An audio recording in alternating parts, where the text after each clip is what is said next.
గురువుగారు, సద్బుద్ధి అంటే ఏమిటి? ఎటువంటి బుద్ధులుంటే వాటిని సద్బుద్ధులు అంటారు? సద్బుద్ధి అంటే రెండే రెండు. ఒకటి, ఇతరులను బాధింపకుండా తన వరకు తను బ్రతుకుట సద్బుద్ధి. 2, ఏ విధమైనటువంటి అనర్థాలకు పాలుపడకుండా తన వరకు తను 10 మందికి ఉపయోగపడుటయే సద్బుద్ధి. రెండే. అయిపోయింది. కంటిన్యూ. హ్మ్. గురువుగారు, జ్ఞానం, విజ్ఞానం, పరిజ్ఞానం అంటే ఏమిటి? వాటిని ఎలా నేర్చుకోవాలి? ఈ 3 జ్ఞానాలకి తేడా ఏమిటి? జ్ఞానం అంటే బై బర్త్ నుంచి అన్ని జీవరాశులకొచ్చేది. అన్నిటికుండేటటువంటి చైతన్యమే జ్ఞానం. విజ్ఞానం అంటే ఆ చైతన్యాన్ని సమాజ హితం కొరకు, సమాజానికి ఏదన్నొకటి మనం చేసి ఇచ్చినటువంటి మన ఎన్విరాన్మెంట్ టాలెంట్ ఏదైతే ఉంటుందో, మన స్వాతంత్రమైనటువంటి శక్తి, జ్ఞానశక్తి దాన్ని విజ్ఞానం అని చెప్పొచ్చు. దేన్నో ఒకదాన్ని చెంత మనం ప్రతిభను గుర్తింపజేసుకుంటున్నాము సమాజంలో. ఏదో ఇచ్చాం మనం సమాజానికి. అలా ఇవ్వబడినటువంటి వ్యక్తిలో విజ్ఞానం ఉందని గుర్తిస్తారు. ఒక ప్రతిభ, ప్రతిభకు ప్రతిరూపం విజ్ఞానం. పరిజ్ఞానం అంటే ఆధ్యాత్మికంగా పరిపక్వం చెందిన వాళ్ళనే పరిజ్ఞానవంతులు అంటారు. వ్యావహారికంగా జ్ఞానం సంపాదించిన వాళ్ళని పరిజ్ఞానవంతులు అనరు. పరిజ్ఞానం అంటే జ్ఞాన విజ్ఞానమున కన్నా గొప్పది.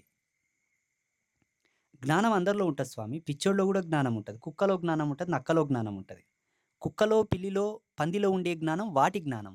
వాటి జీవన విధానానికి అనుసరించిన జ్ఞానం.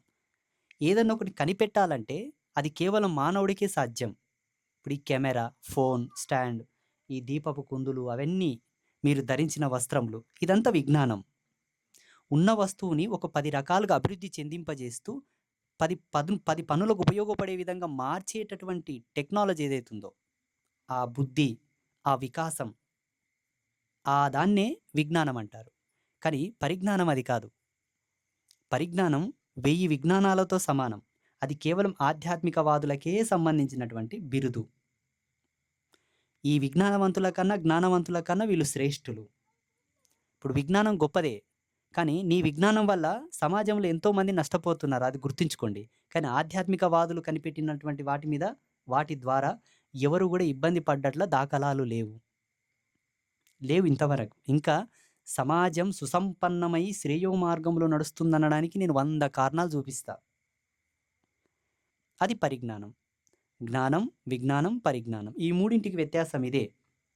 తెలుసుకోవడం ఎలాగంటే ఆధ్యాత్మికంగా వాదిత్వంలో ఉండి అభ్యుదయ పదవిలో నడుస్తున్నటువంటి ఒక యోగిని పరిజ్ఞానవంతుడని గుర్తించండి. ఎప్పుడు సమాజ హితము కోరి, మంచి కోసం, ధర్మం కోసం, అందరిని మంచిగా ఉండాలని మాట్లాడుతూ అందరికీ మంచిదే చెప్పేవాళ్ళు పరిజ్ఞానవంతులు.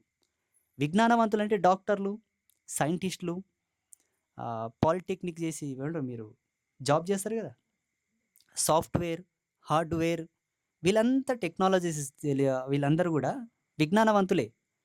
టీచర్లు కానీ, నర్సులు కానీ, పోలీసులు కానీ, కండక్టర్లు కానీ, డ్రైవర్లు కానీ అందరూ, ఒక చేనేతకారుడు, కుమ్మరాయన, కమ్మరాయన, ఒక కంసాలి, ఒక చెప్పులు కుట్టేటాయన, చెప్పులు చేసేట, ఇదంతా టెక్నికల్ వర్క్స్ కాబట్టి వీళ్ళంతా విజ్ఞానవంతులే. అర్థమైందా? ఇక జ్ఞానం అంటే పుట్టినప్పటి నుంచి సచ్చే వరకు, ఊపిరాడే వరకు ఉండేటటువంటి ఆ తత్వచింతననే జ్ఞానం. ఇవే వ్యత్యాసములు. అర్థమైందా? శుభం.